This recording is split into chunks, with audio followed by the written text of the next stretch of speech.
मी काल केलेल्या एका पोस्टमुळे काही वकील बांधवांच्या भावना दुखावल्या गेल्याचं मला कळलंय.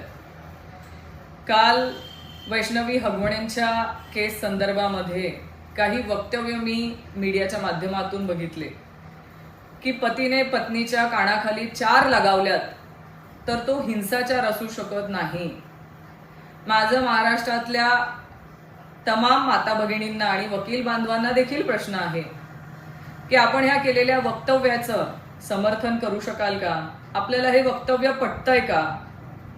कारण ह्याच केल्या गेलेल्या वक्तव्याचा ग्रामीण भागातल्या पुरुष मंडळींनी जर गैरवापर केला आणि माझ्या ग्रामीण भागातल्या माता भगिनींना की हे हिंसाचार नाही असं म्हणून जर 4 कानाखाली लगावल्यात तर माझ्या त्या ग्रामीण भागातल्या माता भगिनींना वाचवणार कोण?